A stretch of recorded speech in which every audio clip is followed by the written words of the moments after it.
wanted me to have a dynamic entry, but अब मैं गया. Hi, how are you everybody? हर कदम वतन मेरे नाज है तेरा, आजाद मैं हूँ और वतन आजाद है मेरा, आजाद मैं हूँ और वतन आजाद है मेरा. Thank you.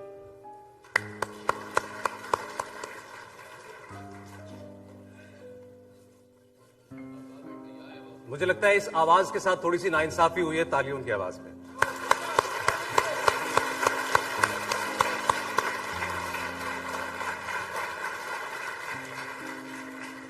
और मुझे लगता है आपने भी नाइंसाफी की है. ये केवल 10 सेकंड का.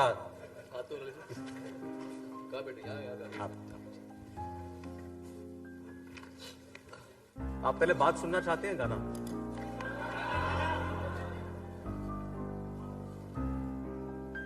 चलिए कह रहे बात तो सुबह से सुन रहे हैं.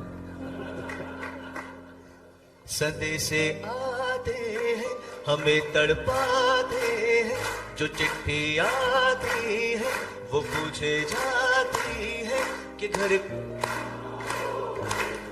कब लिखो कब, कि तुम बिन ये घर सुना सुना है. Thank you so much Sonu. और स्वागत सबसे पहले आपका वंदे मातरम में. ये गाना आपने कौन से साल में गाया हुआ है? 96 में गया था, 97 में आया. 97. 22 साल बाद भी आज उतना ही महसूस. कुछ अच्छी चीजें जो होती है वो ऐसी होती है जो मोमेंटरी, क्या बोलते हैं, मौसमी मेंढक जो होते हैं वैसे नहीं होते. वो एक जो अच्छी चीजें होती है वो निरंतर रहती हैं. और हम जिन गानों को सुन के बड़े हुए हैं, आप लोग भी और मैं भी, और जिन फिल्मों को देख के हम बड़े हुए हैं. बरसाती मेंढक बोलते हैं ना, हाँ बरसाती मेंढक. तो वो बरसाती मेंढक गाने नहीं थे, वो अच्छे गाने थे, वो लंबे गाने थे, वो आज तक हम सुनते हैं. तू जहाँ जहाँ चलेगा मेरा साया साथ रहेगा, ऐसे ऐसे गाने जो हमेशा दे टेस्ट, क्या दे पास द टेस्ट ऑफ टाइम्स. तो इस हिसाब से आई एम वेरी लकी. मेरी जिंदगी में मैंने बहुत अच्छे अच्छे गाने गाए, और इतना ज्यादा सौभाग्य लोगों का होता नहीं है. मैंने अगर आप मेरी लिस्ट ऑफ फेमस सॉन्ग्स निकाले तो I have had a very very beautiful career, and I am very very thankful to God for this.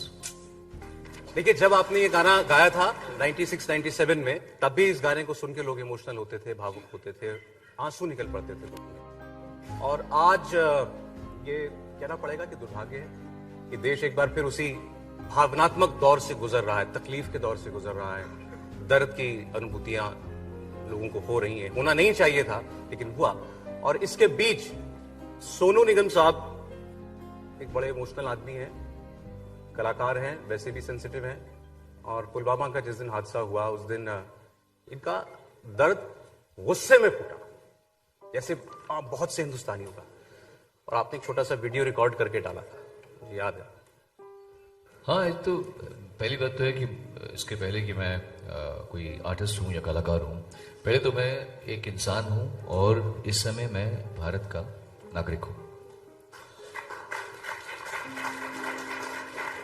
तो मेरा, और मैं यही मानता हूँ कि जैसे कहते हैं ना कि कोई अपने मजहब की वजह से बड़ा नहीं होता, उसका मजहब उसके खुद के बिहेवियर की वजह से बड़ा होता है. वैसे ही कोई देश बड़ा तभी होता है जब उसके जो लोग हैं, जो नागरिक हैं, वो अच्छा व्यवहार करें, अच्छी तरह पेश आए, कंट्रोल में रहें, संतुलन में रहें. अब एक तरफ जैसे मैं ये कहता हूँ कि उस वीडियो का तात्पर्य ये था कि ठीक है, फ्रीडम ऑफ स्पीच की तुम बात करते हो, हमें तो फ्रीडम ऑफ स्पीच है, हम कुछ भी बोल सकते हैं, पर ऐसा कैसे, ऐसा बोलना. और फिर यू ऑल्सो हैव पीपल जो इसको सपोर्ट कर रहे हैं कि भारत तेरे टुकड़े होंगे, इंशाल्लाह इंशाल्लाह, अफजल हम शर्मिंदा हैं, तेरे कातिल जिंदा हैं. मैं ये कह रहा हूँ फ्रीडम ऑफ स्पीच अगर है तो फिर ये, अगर ऐसी फ्रीडम ऑफ स्पीच है तो फिर तो तुम तैयार हो, फिर तो और भी हमारे बेचारे मारे जाएंगे. क्योंकि जब हमारे देश में ही इतना आपस में एक असहमति है आपस में कि देश की तरफ दायित्व क्या है. और मैं बिल्कुल भी ऐसा नहीं मानता, अगर मेरा देश गलत कर रहा है तो मैं अपने देश की गलती पे भी उंगली उठाऊंगा, मैं बिल्कुल मैं ये बात को मानूंगा. It's more of a common sense की बात है. और उस कॉमन सेंस को क्वेश्चन करते हुए वो जो वीडियो था मैंने किया था कि ये कॉमन सेंस है या नहीं है. बड़े तंज में आपने वो वीडियो बनाया था, और आपने कहा कि आज देश में हालात ऐसे हैं कि सेक्युलर होना जरूरी है। और आपको यकीन नहीं होगा कि ऐसे कई महानुभाव हैं जो उस सरकाज़म को भी नहीं समझे। तो फिर वो मुझसे मतलब कभी कभी मैंने देखा कुछ पूछे थे, आपने ऐसा बोला क्यों, आपको लगता है कि 400 लोग मरने चाहिए था? मैंने नहीं बेटा, तू मरना चाहिए पहले। और आपने वो वीडियो एंड किया लाल सलाम के साथ।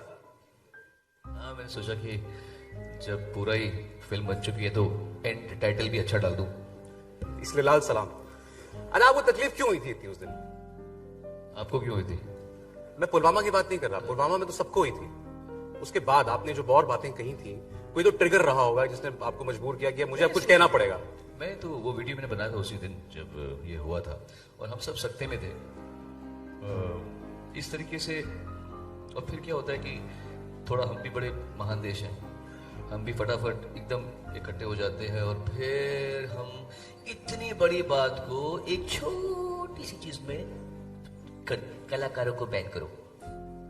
अभी इतना बड़ा कांड हो चुका है, you want to really take away the attention from the major issue and कचा है कि क्या पाकिस्तान के कलाकारों यहाँ पे आने नहीं आना चाहिए, नहीं आना चाहिए, ये आना चाहिए।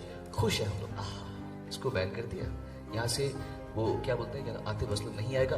अब हमने भारत को सिक्योर कर दिया, सुपर वेल डन, क्या बात है। वहां से हमने उसको बंद कर दिया। देखा इंडियंस कितने महान है। ये जो है ये भी एक इनकी जैसे कहते हैं ना कि रॉन्गली गाइडेड पेट्रियोटिज्म है, कि आप पहली बात तो ये है कि उनको बुला बुला के मुझे इसको करा दे, मुझे इसका गाना, इसकी एक्टिंग, ये वो सब बुला रहे। फिर आप बोल रहे अब तू जा, फिर तू आजा, फिर नहीं, अब हम गुस्से हो गए, गुट्टी हो गए हम लोग, अब बात नहीं करेंगे हम लोग, पुण्य हम ऐसे हो कि तो हम बात नहीं। ये बच्चे करते हैं ऐसे। You R India, you are a country of thousands of years of history and legacy and tradition and contribution to science, art, architecture, textiles, हर चीज में लिखावट, लेखनी, क्या क्या नहीं किया हमारे देश ने। You really want to put, मतलब ऐसी छोटी छोटी चीजों को हम बोल के देश को अपना छोटा करें। सो ये कई चीजें हैं जो मैं बिल्कुल उसमें अपने चाहता हूँ कि हमारे देश के लोग थोड़ा सा समझदारी से बिहेव करें। देखिए, सरकार को जो जवाब देना था पुलवामा के बाद वो सरकार ने दिया, एयर स्ट्राइक करके पाकिस्तान में जाकर के। इसके बाद जैसा आप कह रहे थे कि समझदारी तो देश के नागरिकों को दिखानी पड़ेगी, सरकार ने अपना काम कर दिया। अब जो विषय अभी आपने उठाया, कलाकार कि पाकिस्तान के कलाकार आए कि नहीं आए, खेल में मांग चल रही है कि इंडिया पाकिस्तान के बीच क्रिकेट नहीं होना चाहिए। मैं एक बात कहीं मैं भूल ना जाऊं, मैं क्या आपने जो बात कही इससे मुझे ध्यान में, एक्चुअली ये बात को कहने की जरूरत नहीं पड़नी चाहिए कि अब तुम कल्चरल एक्सचेंज बंद कर दो। अगर तुम वाकई में सेंसिबल हो तो तुम खुद ही बंद कर दोगे। ये कह के आप दोनों कोई चीज को इतना गंदा कर दो, कीचड़ बना दो कि वो कभी फिर आपस में, ठीक, हम तो यही चाहेंगे ना कि इवेंचुअली हिंदुस्तान जो है वो एक ऐसा देश हो जिसकी सबसे दोस्ती हो, सबसे मित्रता हो। हम क्यों चाहेंगे कि हमारे पड़ोस में ही एक देश है जिसमें, और हम तो I am a very hopeful person कि हो सकता है कुछ अच्छा हो जाए। तो उस हिसाब से अगर आप सही मायने में एक जिम्मेदार नागरिक हैं भारत के, तो ऐसी चीजों के बाद में बोलने की जरूरत। अगर मेरे पापा सामने बैठे हुए हैं, मेरे पापा से अगर किसी का झगड़ा हो जाए तो मेरे पापा को बोलने की जरूरत पड़नी चाहिए कि सोनू तुझसे बात मत कर। ये मेरा खुद का दायित्व नहीं है कि मैं for the sake of my father I will, हाँ मैं वहां थप्पड़ मार के नहीं आऊंगा, मैं गाली नहीं दूंगा। That is because I am being his good son. इनकी परवरिश ऐसी है कि मैं जाके अबे ओए ये करके नहीं आऊंगा, लेकिन बात नहीं करेगी, बात नहीं करूंगा। पर इसका मैं बखान भी नहीं करूंगा। मैं मेरे पिताजी की नाक को काटूंगा अगर मैं बखान, देखा मैंने पापा की वजह से बात बंद कर दी। ये समझे मेरी बातों में क्या बोल रहा हूं? ये बातों को ठीक से समझाना चाहिए। मुझे मेरे पापा के साथ खड़ा होना है। I will be a silent support and a soldier for my father. By telling, I will not make a big deal out of it. ये मेरा ये आपके लॉजिक के हिसाब से तो ये फैसला फिर इसका मतलब फिल्म इंडस्ट्री को खुद में खुद कर लेना चाहिए। Absolutely sir, correct. तो आप इसके तो एडवोकेट हैं। तो मैं वही बोल रहा हूँ कि आपको जो, और अगर नहीं किया है तो फिर अब आप ये बताइए मुझे, ये भी सोचिए, आपने अभी चलो काम करना बंद कर दिया, आपने गाने बजाने बंद किए, रेडियो में गाने बज रहे हैं कि नहीं उनकी फिल्मों को अभी चल रही है कि नहीं चल रही है, या वो भी बंद कर देंगे आप? यही तो प्रॉब्लम है। अगर आप छोटी चीजों में छोटी छोटी बातें करेंगे तो फिर आप कभी भी कंप्लीट उसको एक परिपक्व या संपूर्ण स्वरूप नहीं दे पाएंगे। बड़ी बात क्या है, आप अपने पॉलिटिशियंस जो हैं हमारे, उनके साथ में भी दीजिए, थोड़ा सा उनको भी मौका दीजिए कि वो, उनको ये ना लगे कि जब तक मैं पूरी आग नहीं उगलूंगा तब तक मुझे वोट नहीं मिलेगा। अगर पब्लिक सेंसिबली बिहेव करे, मैं किसी मंत्री को इसलिए वोट ना दूं क्योंकि वो मेरी जात का है, वो ताकि अगर हम इतने सेंसिबल हो जाएंगे तो वो जात की पॉलिटिक्स खेलेंगे भी नहीं। मैं अभी कहा था वो हमारे क्या नाम, ओवैसी ना, हाँ ओवैसी है ना, हाँ ओवैसी, इन्होंने एक बार पाकिस्तान में गए थे और बहुत बढ़िया, बहुत जबरदस्त भाषण दिया, बहुत अच्छी बात की थी। एज अ कंट्री मैन मुझे बड़ा अच्छा लगा। और देखिए, हम किसी पार्टी के तो है नहीं, हम अपने देश की तरफ है, हम इंसान की तरफ है। जिसने अच्छा किया है उसके बारे में अच्छा बोलना जरूरी भी है। तो वही आदमी कहीं और जाता है और हमारे देश की भाषा बोलता है, और वो जो हमारे देश में आते हैं उनको पता है कि उनको वोट मिलने वाले मुसलमानों से, हिंदू तो वोट देंगे नहीं। यही तो प्रॉब्लम है। तो वो बांटेगा नहीं तो क्या करेगा? हम इतने गलीबल क्यों हैं कि हम किसी को किसी की जात की वजह से वोट देते हैं? हम किसी को किसी के काम की वजह से या किसी के पर्सनालिटी की वजह से या किसी के इंटेंट की वजह से वोट क्यों नहीं दे सकते?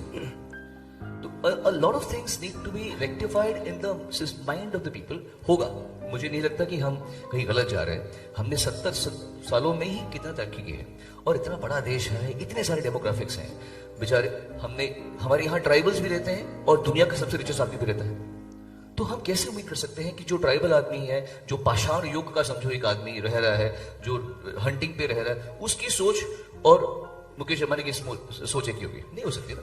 तो बट यही तो काम है, इसीलिए तो आप लोग के कॉन्क्लेव जब होते हैं तो यही बातें पहुंचाई जाती हैं ताकि लोगों का मानस पटल थोड़ा साफ हो, लोग अच्छी बातें करें, जोड़ने की बातें करें, अपने देश को आगे बढ़ाने की बातें करें। और मैं अपना दायित्व करूं। मैं पॉलिटिशियन नहीं हूं, बट मैं अपने काम के अनुसार और अपने आचरण के अनुसार जो मेरे से बेस्ट हो सकता है मैं देना चाहूंगा। आप अपना बेस्ट दे ही रहे हैं, बाकी लोग भी दे रहे होंगे, ऐसा जुड़ जुड़ के होगा। But that is why it is very important to understand the problem right now. The problem is not patriotism, the problem is immaturity. और वो मिलजुल के साथ ना चलने की जो एक हमारी प्रथा रही है बहुत पहले से, हम एक्सपर्ट है उसमें, हम हमेशा एक दूसरे को नीचे करते हैं। वो जब रेक्टिफाई हो जाएगा तो हमको ये सब प्रॉब्लम्स आएंगी ही नहीं, पड़ोसी भी डरेंगे हमसे।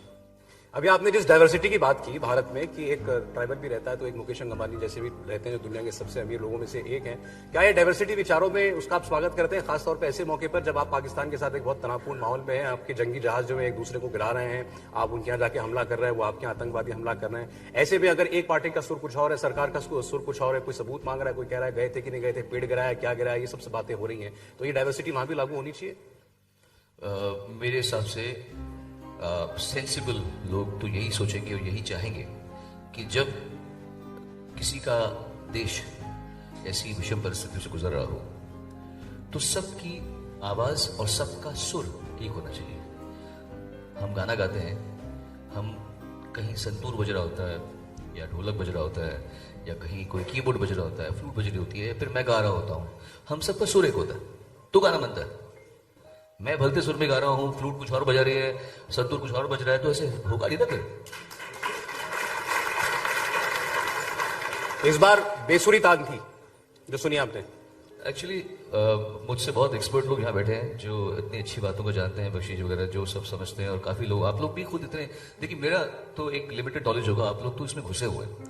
तो हम हिस्टोरिकली बड़ी बेसुरी किस्म की बात का बिहेवियर कर चुके हैं कई बार historically, and this has to be rectified। and अब मैं आपको क्या इतिहास बताऊं, बट आप सब जानते हैं मैं क्या बोल रहा हूं। इतिहास के हिसाब से देखिए तो हमारे ही लोगों ने, हमारे ही देश के लोगों को या पड़ोसी देशों को, पड़ोसी राज्यों को, क्योंकि पहले इंडिया एक पूरा हिंद था, एक इंडस वैली सिविलाइजेशन थी, हमने उसको इंडिया पूरा बाद में, क्योंकि पूरा वर्ल्ड उसको इंडिया ही बोलता था, चाहे अफगानिस्तान हो या पाकिस्तान हो या इंडिया हो। But we were small kingdoms, हम छोटे छोटे किंग्स थे। तो हम लोगों ने उसको हराने की वजह से, तू वाले बाहर आ जा, बाहर वाले तू आ जा, इसको हम दोनों मिलकर इसको मारेंगे, फिर तू मेरे दोस्त बन जा, फिर बाद में तू भी मेरे को भी मार देना, चलेगा, पर अब इस समय तो उसको मार दे। तो हम थोड़े बेसुरी कभी कभी बिहेव करते आए हैं, फिर भी कुछ ना कुछ तो हमें अच्छा होगा कि इतने सालों के हमारे ऑप्रेसिव हिस्ट्री के बावजूद कहीं ना कहीं हम अच्छा कर रहे हैं कुछ, तो हमारे अंदर प्रोडक्टिविटी है, हम बड़े कमाल के लोग हैं। इंडियन इंडस वैली सिविलाइजेशन, उसमें हिंदू मुस्लिम सब आते हैं, बिकॉज वी ऑल वन, हमारे दिमाग सही चलता है। और खास तौर से इस इंडिया मुल्क जो बना है इसमें, क्योंकि हमारे बगल में ही पाकिस्तान है और वो नहीं कर पाया इसको, उसका कारण थोड़ा सा रिलीजियस फैनेटिसिज्म भी है, वो भी एक बात। हम लोग सेकुलर है और बाकी हमारी एक, ये हमारी प्लस पॉइंट है, बहुत अच्छा। फिर overall we have done a very great job and I think we will really do a good job if we just understand where to draw a line. इससे पहले कि हम लोगों के बीच जाए, क्योंकि आपसे जरूर इंटरेक्ट करना चाहते हैं यहाँ मौजूद लोग, आज के माहौल में अगर ये पूछा, अब चूंकि आज भारत जो है एक बड़े देश प्रेम की भावना से गुजर रहा है, आप किससे बात कीजिए सड़क पे खड़े होकर के, तो वो आप पाकिस्तान की बात करेगा, पुलवामा की बात करेगा, भारत की फौज की बात करेगा, एयरफोर्स की बात करेगा। आपका फेवरेट देशभक्ति गीत कौन सा रहा है पहले तो मैं शुरुआत से? इस देशभक्ति गीत तो मैं पक्का गा दूंगा, और मैं आपको बताता हूँ कि जो आपने भी कहा कि सड़क के नुक्कड़ पे लोग सब के अपने ओपिनियंस हैं, सब ये कहेंगे ये कर दो वो कर दो। एक बड़ा अच्छा मैंने कार्टून देखा, अभी बनाया था किसी ने, एक इंसान खड़ा हुआ है और नीचे सारे खलकत लोग सब खड़े हुए हैं और वो बोल रहा है पाकिस्तान से युद्ध करोगे, सब हाथ खड़ा कर दिया, आर्मी में कौन जाएगा?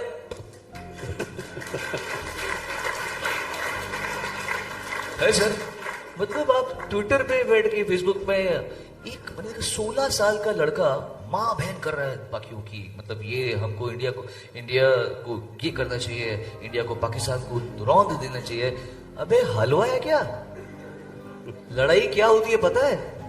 जब लोगों की छातियां फटती है, जब लोगों की छातियों में बुलेट्स जाती हैं, जब बम ब्लास्ट से उड़ते हैं, फिर तुम सोच रहे हो कि वॉर वहीं पे रह सकता है, हो सकता है वॉर तुम्हारे शहर के पास में आ जाए, कोई बहुत बड़ी बात हो जाए, फिर वॉर कितना लंबा चलेगा ये भी नहीं पता, ईगो इश्यूज भी बहुत सारे दोनों देशों के बीच में, कितना लंबा चलेगा, फिर क्या होगा, तुम्हारे सामान के प्राइस महंगे शुरू हो, फिर तुम बोलोगे गवर्नमेंट ने प्राइस बढ़ा दिए, फिर तुम बोलोगे हमारे बच्चे भूखे रह रहे। आसान नहीं है।